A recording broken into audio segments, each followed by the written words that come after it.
Assalamualaikum warahmatullahi wabarakatuh. Hello everyone, my name is Rahmah Dini Amaliyah, and today I'll be presenting a synthesis of 10 articles on a topic that is essential in English language learning: motivation. This presentation explores what motivates students in EFL classrooms and how teachers can enhance that motivation through various strategies.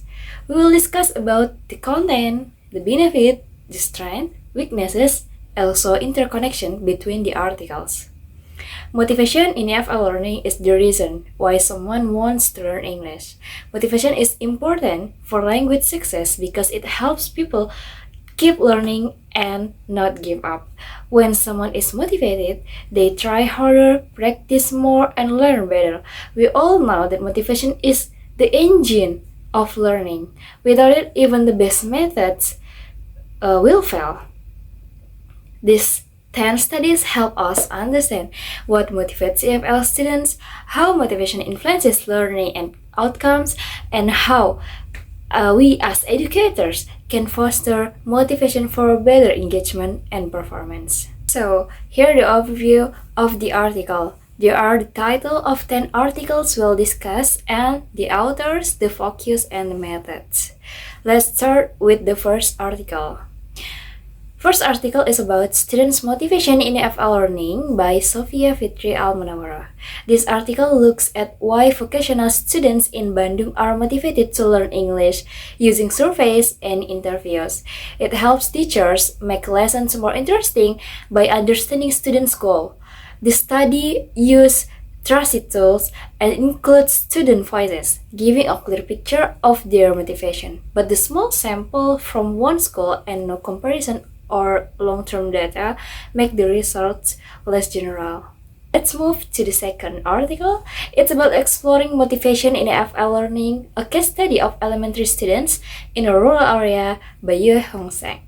This article studies the link between motivation and learning effort in young rural EFL students in Taiwan, using the Ernie model. It gives useful insights for teachers to better understand and support students' motivation in class. The study case use rich data like drawings and interviews, focusing on rural learners who are often ignored. However, with only 5 students and no numbers to measure motivation strengths, the findings can't be widely applied. Okay, let's move to the third article. It's about promoting inclusion and motivation in EFL learning, strategies for success by Omar Al-Sheikhago Al-Mahdi, Muhammad Al-Bangani, and Khalid Abdurrahman Jabir Othman. This article looks at how inclusion and motivation affect EFL learning. Using questionnaire to gather teacher input, it helps teachers create fair, engaging classroom with teach, tool, and student-centered methods. The study combines data types and focus on real strategies, highlighting teachers often overlook views, but it's limited in one school in Saudi Arabia, relies on incomplete surveys and teacher opinions, and shows mixed results on using videos. Okay, let's next to the next article. It's about student motivation in on-EFL reading class by Letty Tuetman. This article studies motivation in on-English reading class in Vietnam using their NIS LTMSS model with 34 students. It helps teachers improve reading lessons by showing how motivation connects to classroom environment and student effort.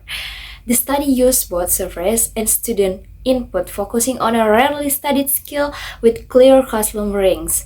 However, the small self-reported sample from one English major class limits the findings and ignores other motivation factors like peer or family support.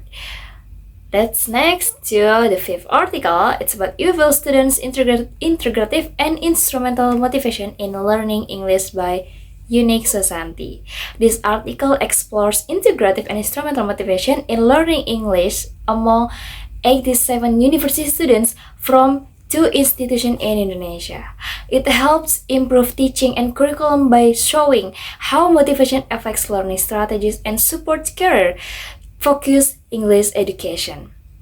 The study used strong theories and detailed survey data across two campus, offering useful teaching suggestions.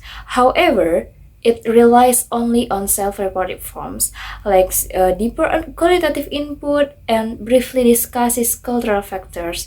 Also, doesn't examine the link between motivation and learning outcomes. Okay, next to the sixth article, it's about EFL students' motivation on learning English. What can we learn from them? By Yelni Arniati and Pristiana Hadiputra. This article explores intrinsic and extrinsic motivation among 34 non-English major students in an Islamic university using a Likert scale questionnaire.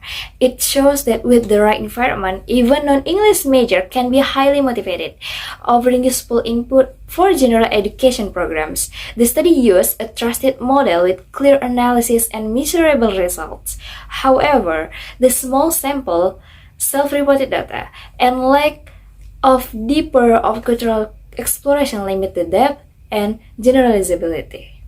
Next, to the cyber article, an investigation of EFL young learners' interest and motivation in learning English, a case study of Madrasah Ibtidaiyah student by Linda, Hafiza, and Rahmah Fitriani.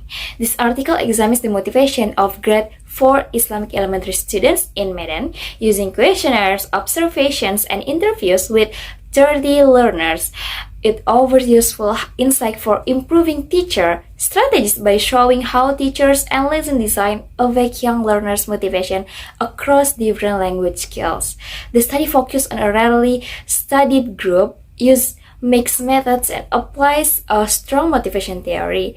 However, its small sample, lack of long-term data, and limited exploration of parental influence reduces the depth and generalizability of the findings. Let's move to the 8th article, Enhancing Motivation of the EFL Learners by Integrating Technology by Tania Tahmina. This study explores how using technology in blended EFL classrooms can boost student motivation. Using Gartner IMTB and teacher interviews, it shows that digital tools and cultural content can increase engagement and support integrative motivation.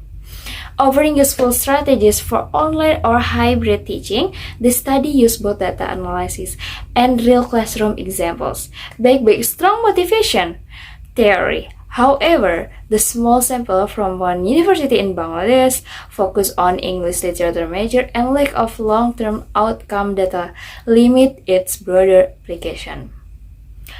And next to the 9th article, The Influence of Motivation on EFL Learners' Speaking Skills by Wira Kafriawan. This study examines the link between motivation and speaking skills in EFL learners using statistical analysis of motivation and speaking scores. It shows that motivation strongly influences speaking ability and offers useful tips for creating a supportive classroom. The research used a solid quantitative method with validated tools and focused on helping students overcome fear and low confidence. However, it only studies one skill in one school, like long-term tracking, doesn't explore motivation types, and includes no student interviews. Okay, let's move to the last article, Motivation, a Key Issue in the EFL Classroom by Carmen Jessica Musso and Jose Luis Ortega. This article studies motivation and diversity in Spanish primary EFL classroom by surveying 72 students across 3 grades. It offers useful insight for creating inclusive, motivating environments and improving curriculum based on student needs. The study used both numbers and open responses, backed by strong theories, and clearly linked motivation to classroom conditions. However, its focus on Spanish learners, lack of long-term data, and no discussion of technology limit its broader use. So here's the interconnection and critical insight between the article. Motivation in EFL learning is influenced by both internal, like interest, and external, like goals or rewards factors, making it dynamic and changeable. Teachers play a key role in maintaining this motivation through supportive teaching, group activities, and a positive classroom environment. Technology and meaningful content can further enhance motivation. Also, even for non-English majors, and stronger motivation often leads to better language performance. So, what can teachers do based on the articles? EFL teaching should focus on student-centered and inclusive approach that value each learner's background and needs. Teachers need to create safe, supportive spaces where students feel confident to express themselves and stay engaged. Using technology wisely, giving personalized tasks, building strong teacher-student relationships, and offering regular feedback can significantly boost motivation and learning outcomes. So, the conclusion is the 10 articles show that EFL motivation is shaped by both internal factors like personal interests and goals, and external factors such as teacher support, classroom strategies, and environment. While many students are driven by exam or careers, intrinsic and integrative motivation are equally important and can be strengthened through inclusive, tech-supported, and student-centered teaching. Overall, motivation is dynamic and must be continuously nurtured through meaningful and engaging learning experiences. Maybe that's all from me. Thank you very much for your kind attention and listening. Thank you. Wassalamualaikum warahmatullahi wabarakatuh.